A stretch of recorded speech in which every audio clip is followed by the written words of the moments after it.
If you were to walk into your bathroom right now, pull open that little cabinet above the sink and just kind of dig around the back, I would bet actual money that you have at least one product in there promising you, like a small miracle. Oh, absolutely. We all do. Right.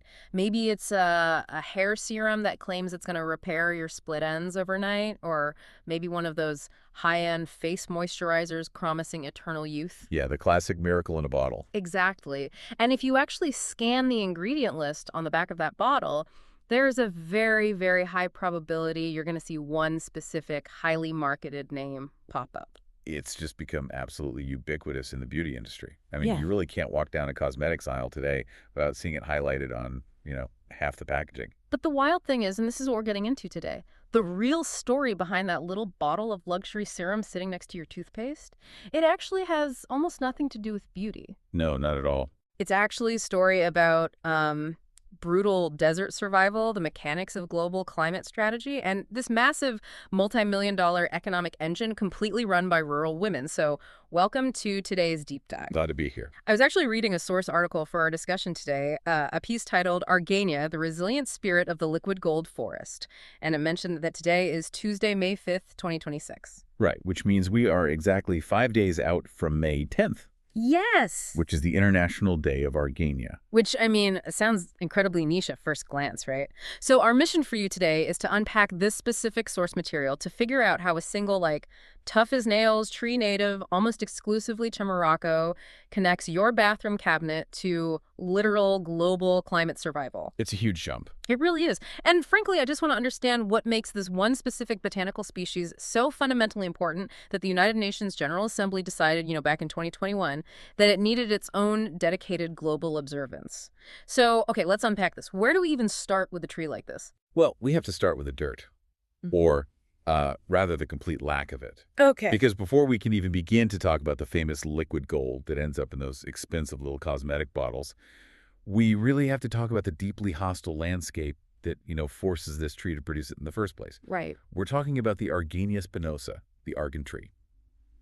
It is native to the arid and semi-arid regions of southwestern Morocco. Okay, so when you say arid, I'm picturing rolling sand dunes, intense heat, zero rainfall, basically an environment that actively wants to kill anything trying to grow in it. That is pretty close to reality, yeah. I mean, we're looking at extreme heat, these prolonged, brutal droughts, and incredibly poor rocky soil conditions. Sounds lovely. Right. Most vegetation would just scorch and die within weeks out there. Yeah.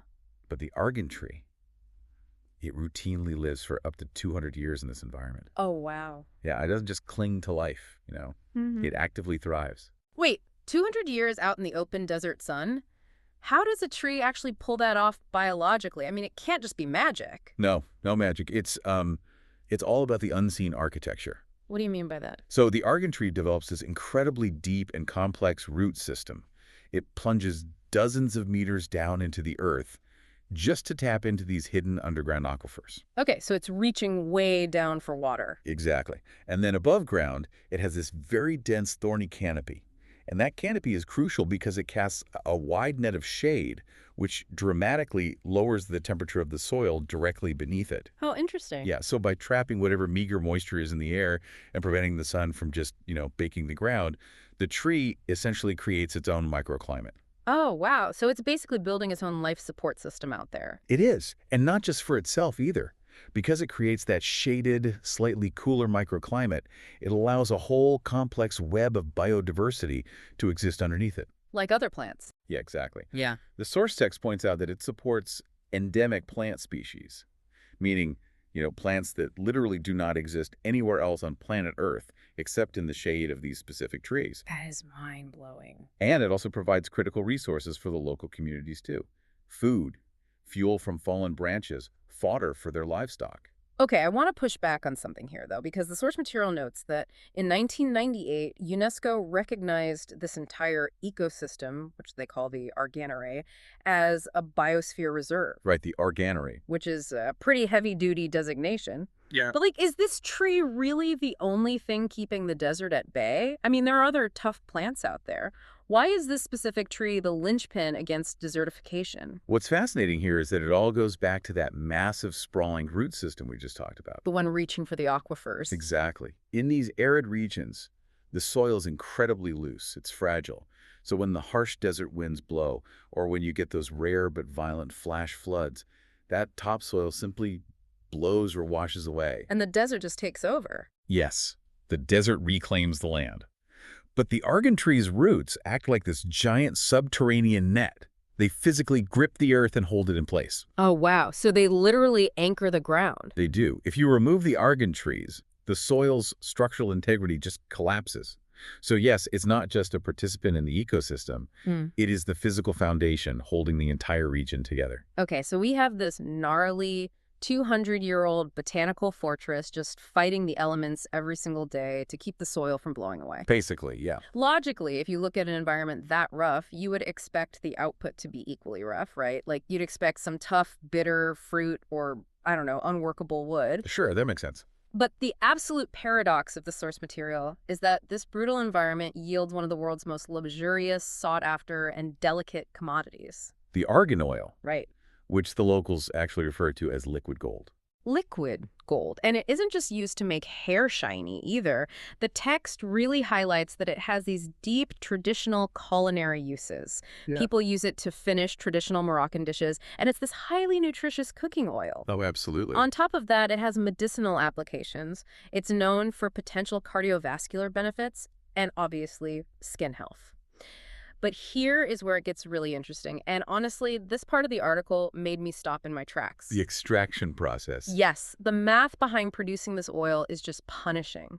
The source states it takes approximately 150 kilograms of argan fruit to produce just 3 liters of oil. Yeah, it is an incredibly low-yield extraction. Let's just ground that in reality for a second. 150 kilograms of fruit is roughly the weight of a large household refrigerator. Right. So you have to harvest a refrigerator's worth of fruit in the blazing desert heat just to extract about 2 or 3 large soda bottles worth of oil. It's a staggering amount of effort. With a ratio that terrible, I am genuinely struggling to understand the economic logic here.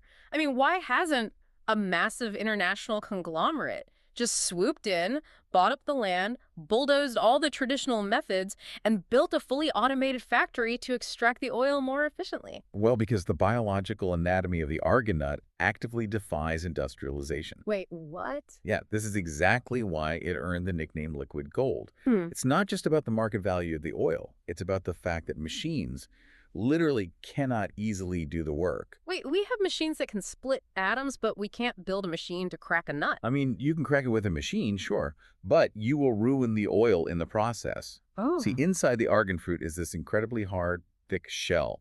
And inside that shell are the small, very delicate kernels that actually contain the oil. It's like, well, like trying to crack open a bank safe with a sledgehammer to get to a fragile glass vial inside. That sounds impossible. Right, so if you toss these nuts into a standard industrial high-pressure machine, the pressure shatters the shell completely unpredictably. So it just crushes everything. Exactly. You end up with these bitter, sharp fragments of shell mixed in with the sweet kernel, which completely ruins the quality. Yikes. And furthermore, heavy industrial presses generate heat through friction. And heat degrades the delicate cosmetic and medicinal properties of the oil. Oh, so if you hit it too hard or use too much force, you destroy the exact thing you're trying to sell. Precisely. To get the high-grade oil without degrading it, the nut must be struck manually along a very specific seam using a stone. Wow. It requires a highly calibrated physical intuition.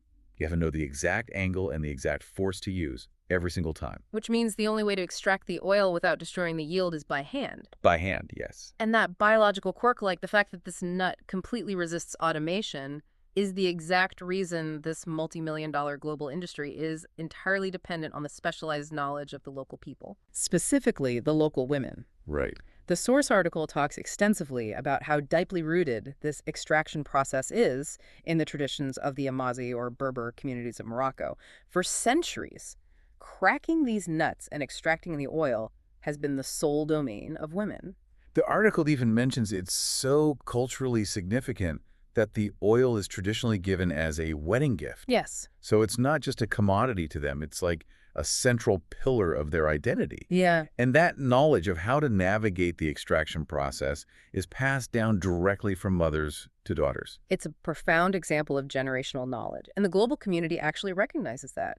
In 2014, the specific knowledge and practices concerning the Argan tree were officially added to UNESCO's Intangible Cultural Heritage List. That concept, intangible cultural heritage, is so fascinating to me. We usually think of heritage as, old buildings or monuments, Right. but this is recognizing a human skill as a protected global asset. Exactly. It's the knowledge itself that's protected. Mm. But I want to dig into the economic reality of this for the women actually doing the work, because the source highlights that these women operate through cooperatives. Right. If they are doing all this painstaking labor cracking nuts with stones all day, how is the money actually distributed? So what does this all mean for the rural economy? Are these women-led cooperatives essentially the financial backbone of the region, or are they basically just like laborers for international cosmetic brands?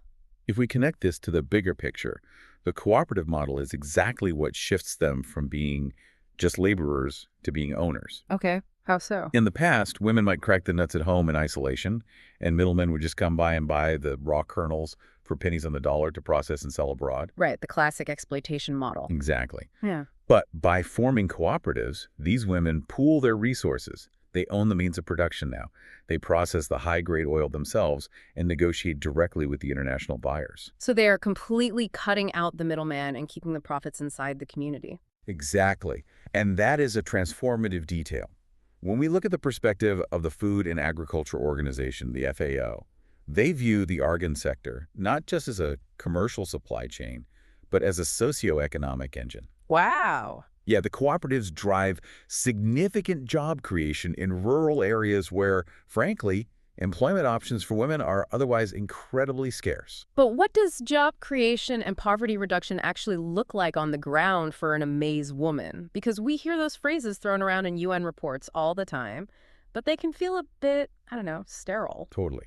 On a human level, it looks like financial independence. Okay. When these women earn their own direct income, it radically shifts the power dynamics in their households and their communities. They literally gain voting power in local decisions. Because they hold the purse strings now. Exactly. It also means improved food security because they have the capital to buy food during the years when those brutal droughts destroy the local crops. Right, that makes sense. And most importantly, it means they can afford to send their children, especially their daughters, to school, which breaks the cycle of rural poverty. That is incredible. Because the nut requires hand cracking, it forced the creation of these women-led cooperatives.